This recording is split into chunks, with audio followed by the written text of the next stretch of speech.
Well, speaking as an economist for a moment, we're not interested in comprehensive divine intelligence being something within our grasp. All we're interested in is something that's valid, the understanding that's valid for our locality of living and the problems we're up against, to avoid suffering and so forth. And to achieve the goals that we feel are of value and worthwhile, which might well include life and eternal life in some sense.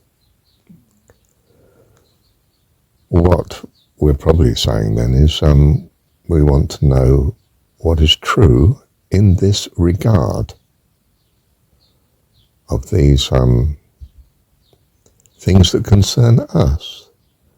And of course that has always been the domain of religion and wisdom, understanding and the pursuit of truth, and indeed secular philosophy has always been preoccupied with what's important and how to conceive of it and what we're at. In other words, it all comes down to, if you like, a different label, which is the pursuit of truth. And that's what's enshrined in something like, say, the Theosophical Society, which puts truth, well, at least very high on the agenda of our concern and preoccupation. And I think it is understood because truth is at least major in our ability to, well, quite simply solve problems. The problems of living and the concerns that we are at. So it's not so much the word universal as valid or true, useful intelligence. Now, of course, it's always been the criticism of universities and so on and philosophers that you're not actually attending to things that matter to the man in the street. You're living in ivory towers too detached from the real concerns, and therefore you're isolated from producing the truths that we need. So I think so it's not so much I want to know the truth about everything, of course, universal in that sense. I'm not assuming truth or understanding or intelligence is going to be a reasonable goal for everyone who lives in a world of uncertainty. We're never clear on truth.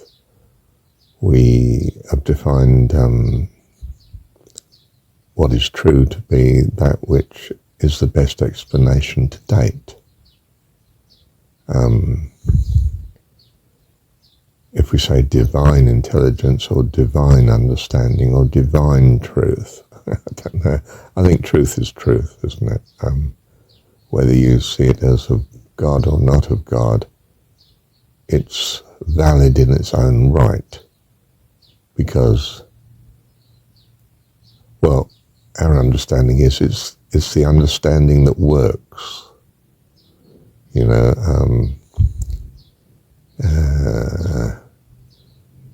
very trivially say, if the field gets too wet, I won't be able to harvest it, and that's going to be a problem to us. that's quite simply a truth that we bear in mind, and we watch the weather, and as farmers, and we've got to get that crop in, or we could be ruined if we don't do it, if we don't succeed too often. It's mundane, in a sense, truth, in that it's the truth that we're concerned with is the mundane, but the mundane is actually what concerns us, simply living. So it's a particular selection of truth that we're concerned with. We're not concerned with all truth. I mean, that would be like dealing with the understanding of truth as though we were a perfectionist and the subject of truth is far too big for us. We want the truths that are most productive of what we value. What do we value? Oh, well, we know, don't we? We value love, we value food, we value shelter and provision for the body, we value peace of mind, and we value fellowship and civilization. We're pretty clear on what we value, and therefore the truths that we're interested in are the ones relevant to these values. Is it divine truth? Well, it's certainly not understanding everything. It's not universal in that sense. And it's not everybody having that understanding. That's not likely, given, half of us are children, if not in some sense relative to God. We're all children. Extremely limited capacities. You could say, well, if we had universal truth, we'd know what to do. There's a slight argument against that, which is not really, because we assume in the religious context very often that the divine, that God has all truth, and yet we're still in a universe that looks like it does, and with the problems that we have in it. But, if he's all-powerful and all-loving, in some sense this universe is right, not wrong. You could say, yes, it does have difficulties. They're there as a blessing to teach us what's necessary for something, and hence we get the sort of fundamental theory that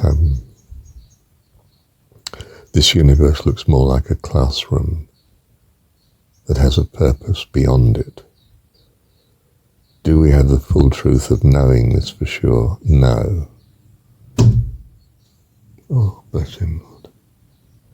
Because well,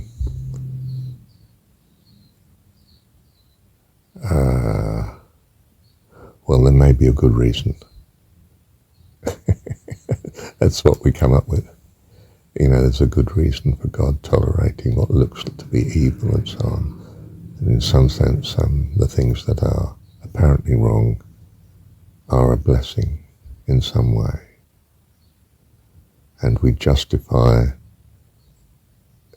the appearance of chaos and difficulty and problems here with a hope and a theory that it's leading to something better, life eternal, if you like.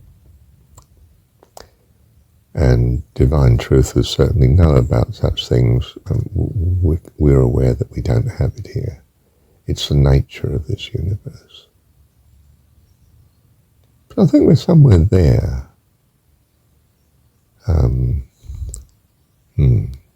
Thank you, Dad. Oh, I should say, the pursuit of truth isn't, in some sense, what people are mostly aware of. They're aware of the needs themselves. Yes, understanding. And we think understanding and intelligence and knowledge and wisdom are all in the same sort of general category, aren't they? but we're concerned more with protection of the body in a practical sense of what works rather than understanding. You could say that's another aspect of truth, of course. What are the things we're concerned majorly pursuing? Cooperation, fellowship, love, peace, joy, hope,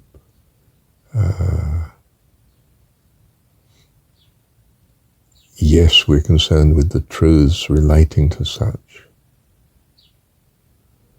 But in some sense, truth is a means to an end. It helps us to achieve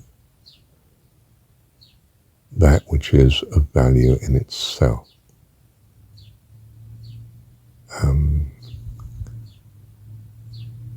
Simply being with people peacefully and enjoying company seems to be of value in itself.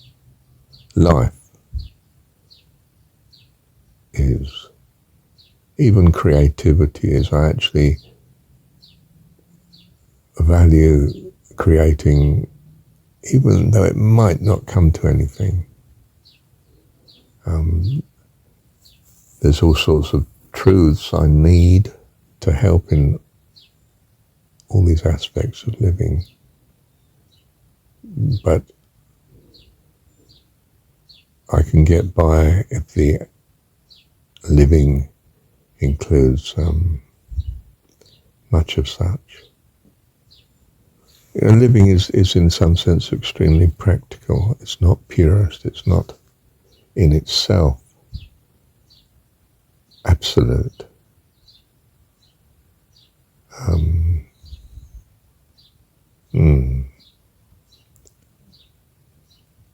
But anyway, suffice to say that no, we're not really going to be preoccupied with a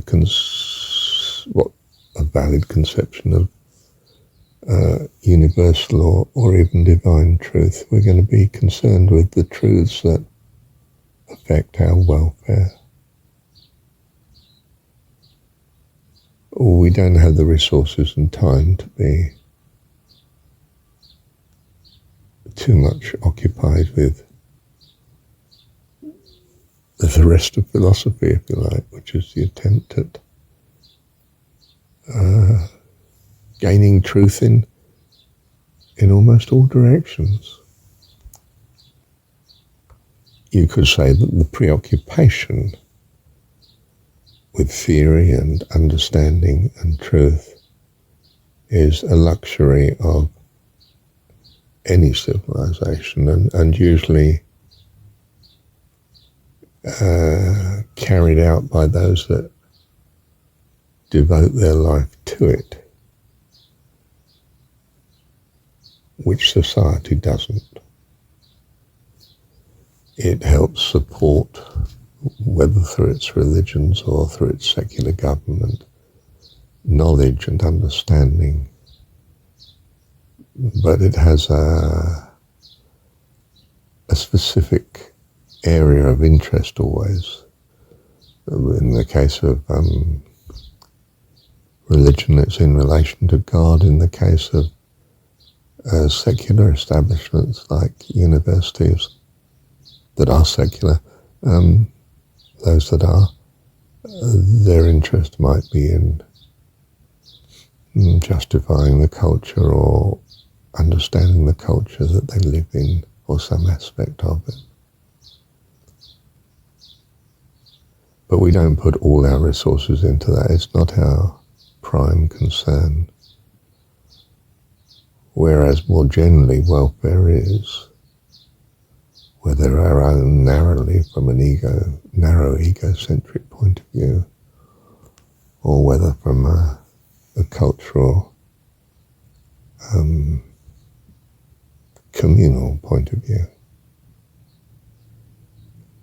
And even then, it's not so much a concern for truth as what works. I mean, unless you redefine truth to mean that, but we tend to think that truth has something to do with understanding.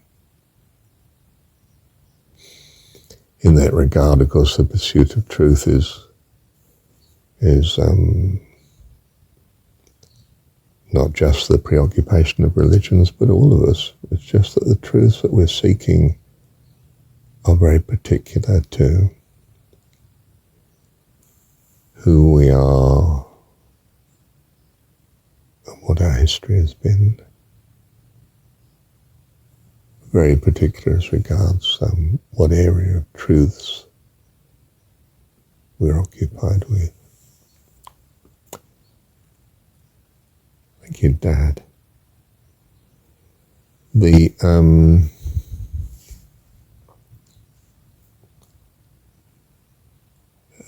uncertainty of the world has meant that we're never sure we've got truth. We have to have a certain level of trust that this particular understanding or these possible understandings seem to be the most useful in guiding us in what we do.